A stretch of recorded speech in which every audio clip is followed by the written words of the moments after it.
International. You will not miss a single major political or economic event. Radio Algeria International, our voice in the world.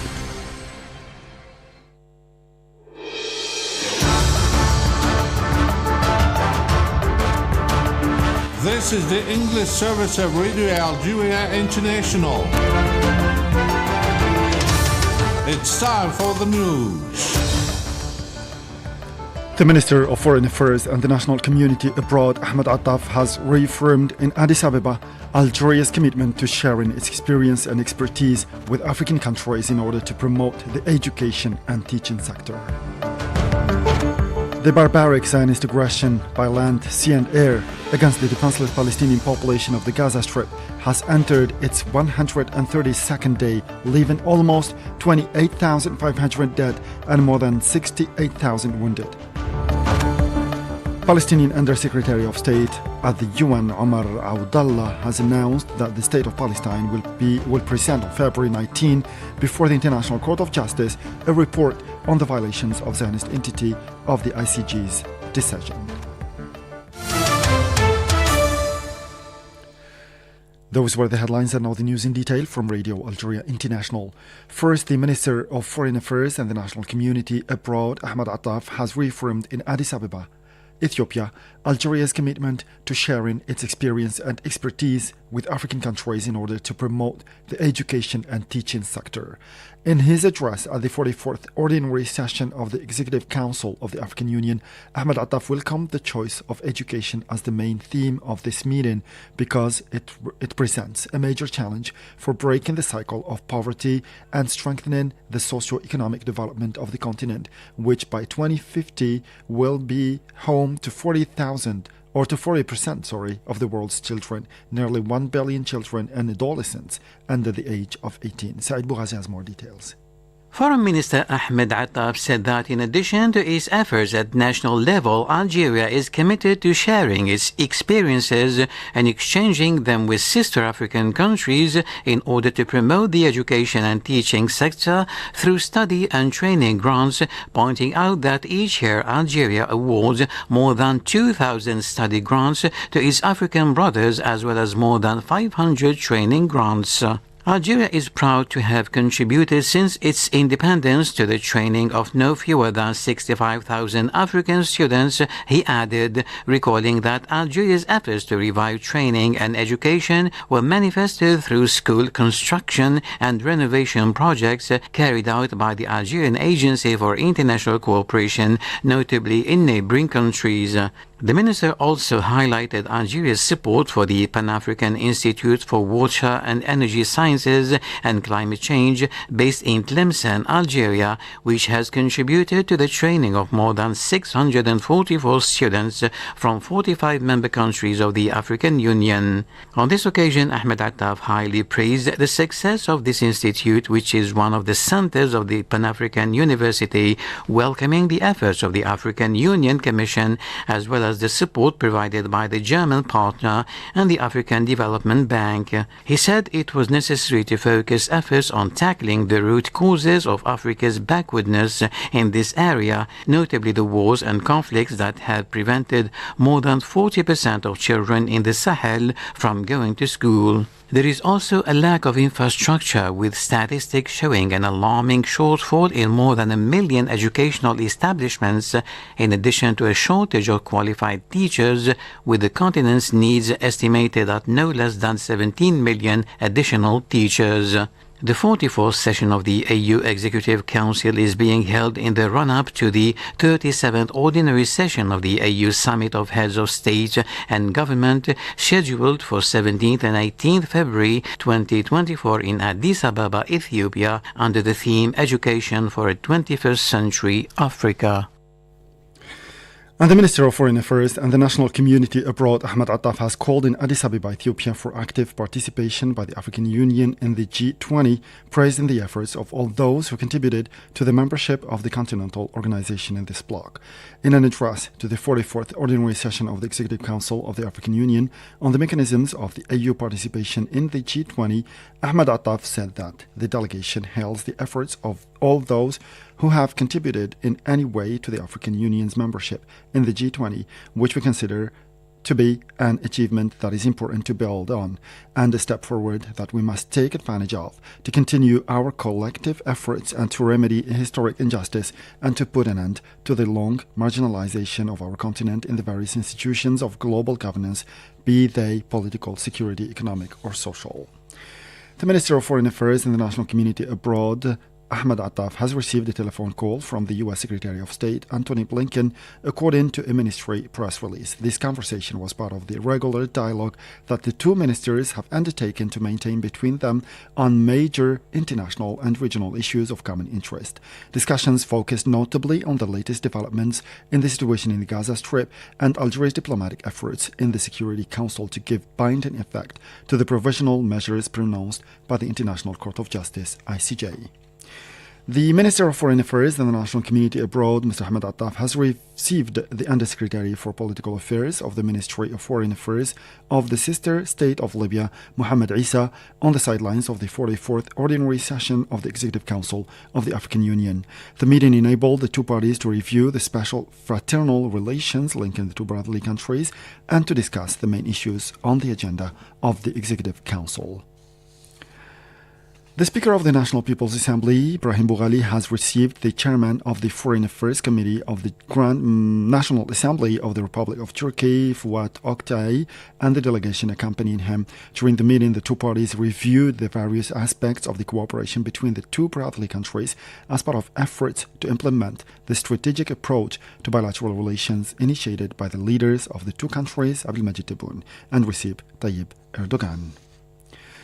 The Minister of Trade and Export Promotion, Tayyip Zitouni, has received in Algiers a Turkish parliamentary delegation led by the Chairman of the Foreign Affairs Commission of the Grand Turkish National Assembly, Fuat Oktay.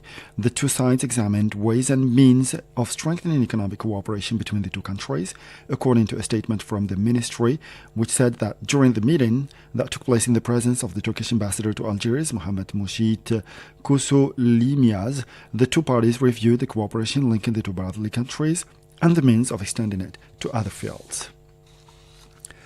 Now, the Minister of Agriculture and Rural Development, Youssef Sharfa, has met in New York, United States, the Director of the American Environmental Protection Agency, Michael Stanley Regan.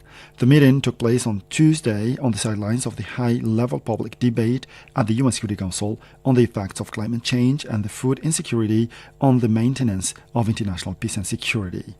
As a reminder, Youssef Sharfa had participated in his capacity as representative of Algeria in the high-level public debate at the UN Security Council, which was an opportunity for the Council members and UN members to discuss the effects of the climate change and food insecurity on the maintenance of international and preservation of international peace and security. To the Middle East now, where the barbaric Zionist aggression by land, sea and air against the defenseless Palestinian population of the besieged Gaza Strip has entered its 132nd day, leaving in an infinite toll more than 28,473 slain civilians and 68,146 injured, while thousands of victims remain under the rubble and on the roads as the occupation prevents ambulances and rescue teams from reaching them. More on the latest developments in the war-stricken Gaza Strip with our colleague Saad Bougazi. A Palestinian citizen was killed and others were seriously injured after Zionist occupation forces targeted Nasser Medical Complex in Khan Yunis in the south of the Gaza Strip. Local sources confirmed that a citizen was killed and a number of others were injured, some of them seriously, after occupation forces targeted the orthopedic department in Nasser Medical Complex in Khan Yunis.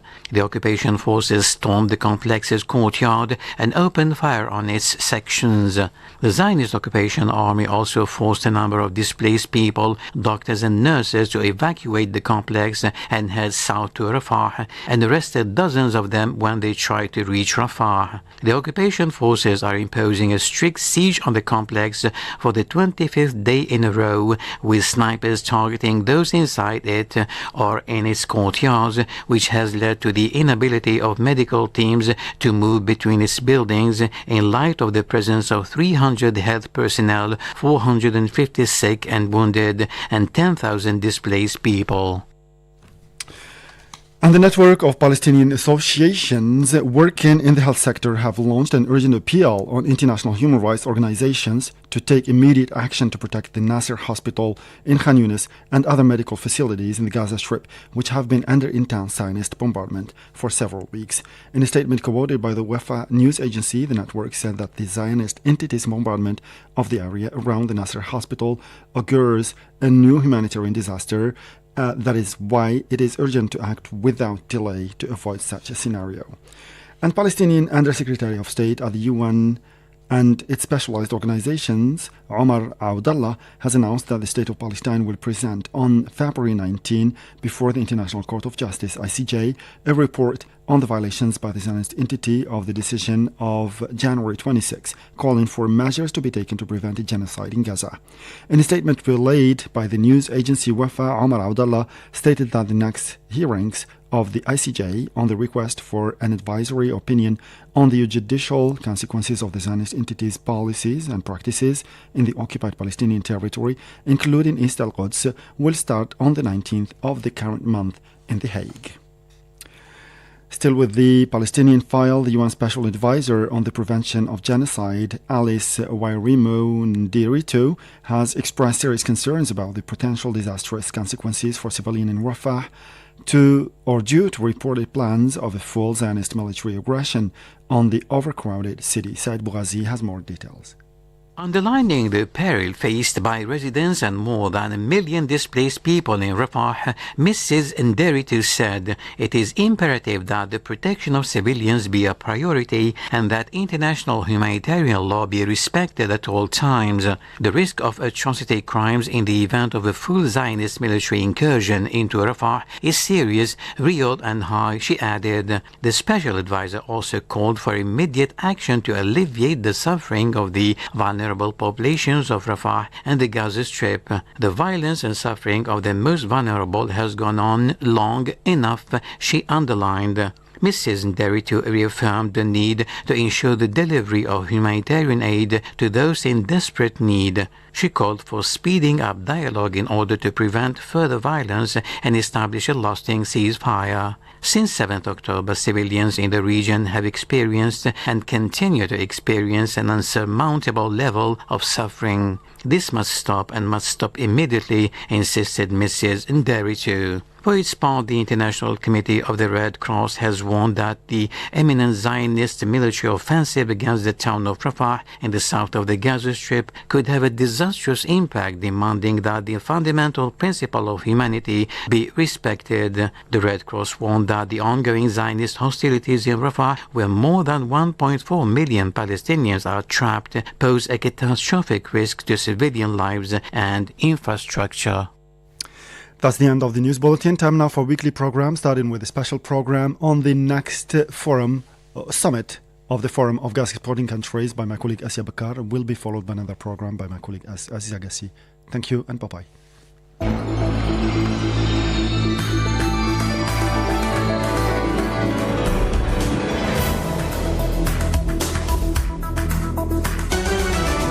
The Energy Minister affirmed that the upcoming gas summit is an important global event that will pave the way for a sustainable, secure and prosperous energy future for member states to make the gas industry contribute to ensuring energy security and supporting the energy transition for the long term. It will also give the opportunity for the heads of state and government to discuss global challenges in the field of gas with the presentation on the development of the gas markets in light of the geopolitical changes of the gas industry. The summit will provide high-level strategic guidance for the forum by adopting the Algiers Declaration, which guarantees the commitment of the member states to cooperate among each other to face the current global geopolitical challenges and guarantee the common interests of the member states. The upcoming gas summit will also contribute to reinforcing international gas partnerships, as reiterated by the Energy Minister several times. The Summit of Gas Exporting Countries is a major event because it is an important platform to reinforce international partnership and discuss the current challenges in the field of energy. It is a world event in which Algeria will host the heads of state and government, heads of delegations, and key players in this field from around the world. Meanwhile, the Energy and Mines Minister Mohamed Arkab said yesterday that Algeria's growing cooperation with hydrocarbon producing African countries such as Nigeria reinforces its potential as a regional energy hub. He shed light on Algeria's remarkable resilience in the unstable world gas market by positioning itself as a safe and trustworthy gas supplier. Algeria's growing cooperation with African gas-producing countries like Nigeria for the Trans-Saharan Gas Pipeline project strengthens her potential as a regional energy hub.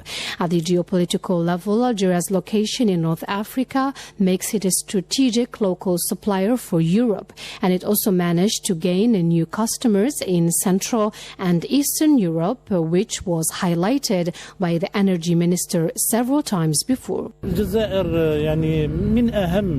Algeria is one of the main partners to Europe in terms of providing it with energy, particularly natural gas. Algeria has always been and will always be a safe and trustworthy energy exporter, notably in the field of gas energy and natural gas. Meanwhile, the Sonatrach Group is seeking to strengthen its production capacities by investing abroad as part of partnership contracts in the field of research and hydrocarbons production in neighboring countries such as Libya, Mali and Niger, with an investment that amounts to $442 million between 2024 and 2028. Regarding the preservation of the environment, Algeria is working on reducing greenhouse gas emissions, a commitment that allows for the promotion of natural gas as a transition energy and the maintaining of its competitiveness. Meanwhile, the short time taken by Algeria to ensure the gas supply gives it another advantage, particularly for the Mediterranean countries. Algeria's reserves and recent gas discoveries offer promising prospects and reassure investors and importers on the long-term reliability. By combining natural resources and a long-term strategy, Algeria is positioning itself as a baseline gas partner.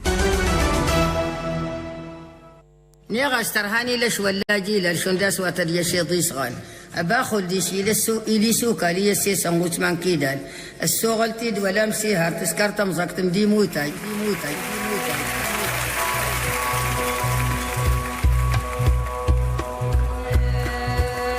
ترها وردت فليلو فاس يا تتريد ودا يكشف.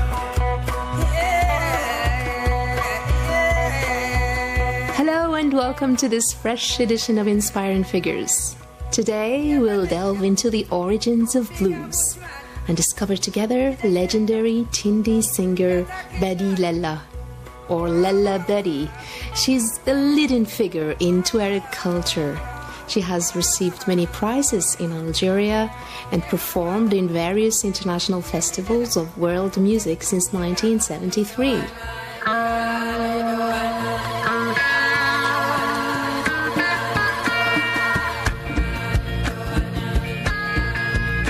Born in Engizem in southern Algeria, it was at the age of 10 that Bedi Lella was initiated to this traditional music genre and to the Tergi poetry with her mother. In her 40s, she was already considered a diva of the genre and a model for young people. Eager to preserve the heritage of the Ahagar, Bedi Lella played a major role in the transmission of this cultural heritage.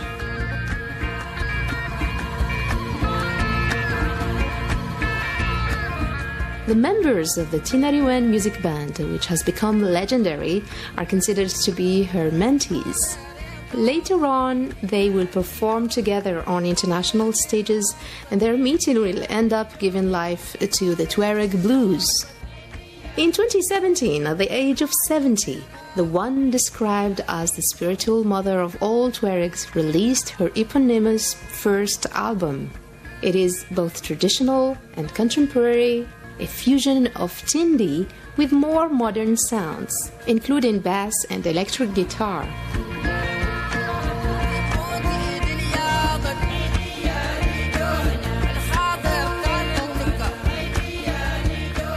Badi Lella is the godmother of the musical style that revolutionized Saharan culture over 40 years ago, and whose colors Tinariwen Music Band has been flying throughout the world. Aged now 81, Lella Badi is the incarnation of Tuareg music's current artistic vitality and a major actress in its aesthetic and musical renewal. Just like the founding members of Tinariwen, she is from the border region of Timyawin in extreme southern Algeria.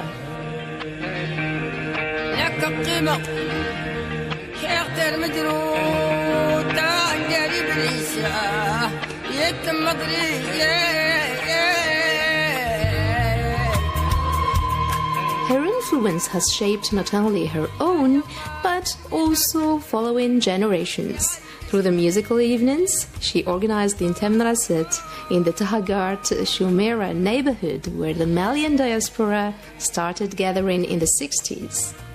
Her mastering of her art, the powerful gracefulness of her chant, and her out-of-the-ordinary social role made her the muse of the Tuaregs in the 70s and 80s during the formative years of Tinariwen. She never stopped singing in Tahagart Sumera, where the local well has been named after her.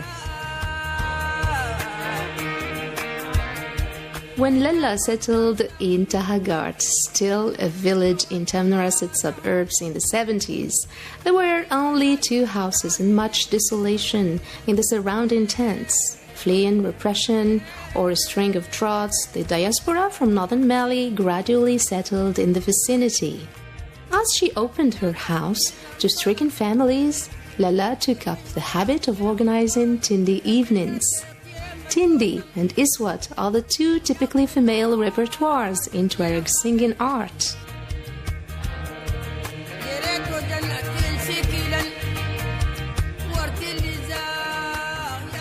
While Lella Badi embodies the excellence of the Tindi, those 2 genres are the main musical heritage of Tinariwen, who adopted, transcended, and sublimated it for guitars.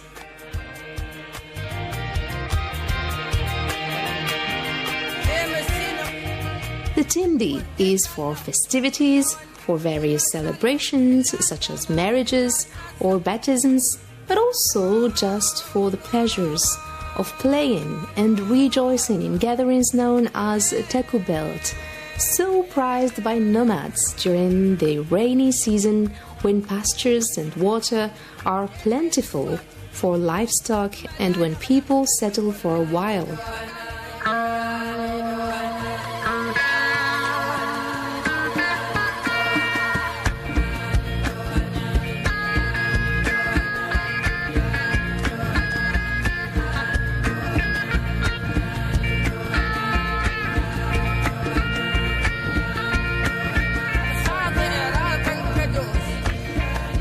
In rural areas, it is performed on the esplanade of the celebration.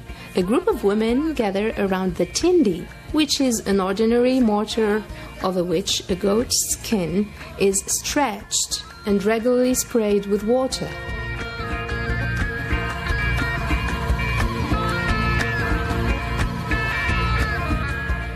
The soloist initiates a cycle of chants to the fast beat of the percussion of the membranophone and the syncopated hand clapping of the other women. In an accomplished Tindi, camels mounted by men form a carousel around the women who keep playing and the soloist who keeps singing while the rhythm of the Tindi blends with the beat of the animals' feet.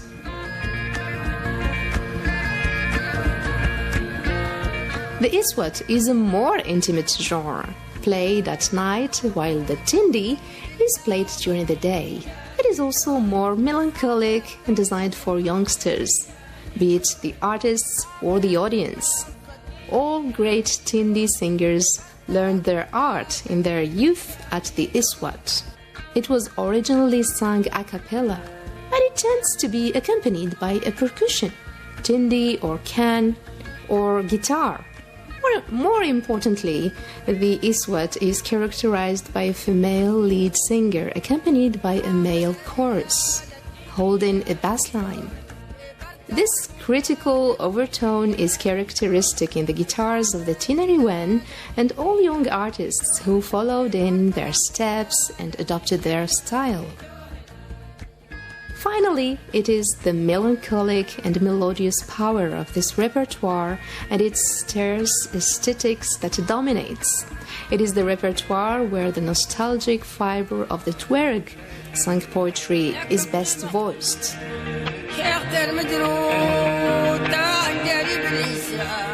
Badi Lalla is the one who imported the Tuareg Malian music style into that southern Algeria, and this style came to dominate all others.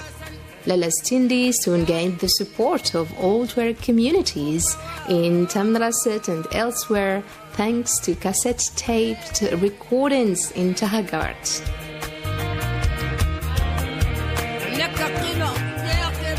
The young Tinariwen were there, of course, carrying on through their musical and cultural education and deciphering the possibilities of a new sound with guitars and fine-tuning their message while their whole generation was being uprooted.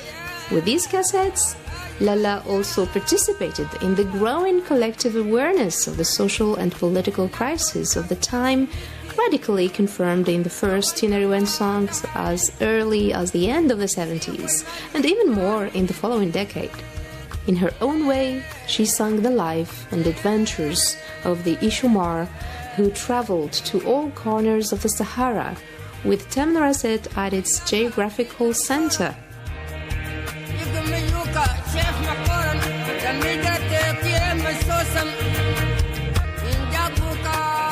The youngsters could not get their hands on her cassettes quick enough, and they traveled thousands of kilometers to hear her sing.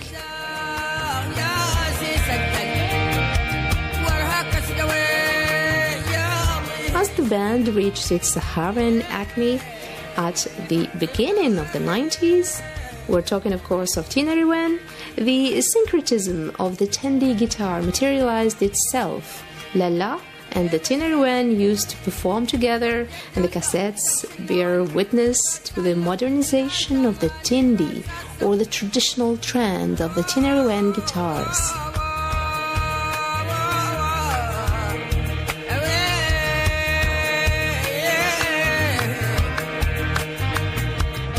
Lalla, for her part, has long since enrolled the guitarist in her band Isikta, while her children were traveling the world with their guitars and the living memory of her voice.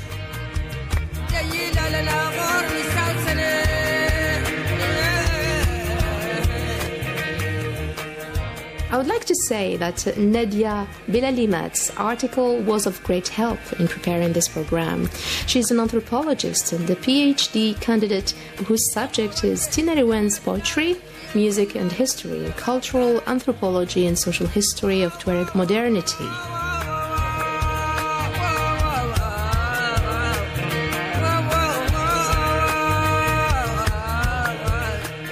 With this, we come to the end of today's Inspiring Figures, devoted to Tindi music and more specifically to charismatic Lalla Badi and legendary Tinariwen music band.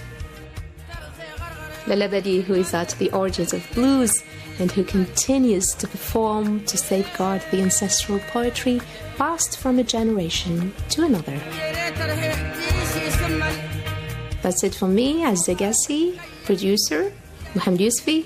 Thank you for joining us. نيغا استرهاني لش ولا جي للشنداس واتر يشي ضيسغان أباخل ديشي لسو إلي سوكا لي يسي سنغوت من كيدان السوغلتيد ولا مسيهر تسكرتم زقتم دي موتاي قال هي تزنان تلشش إرست أقل سلو الأسراف سوي غتايها أنا الكاس عزار شولي عزيزا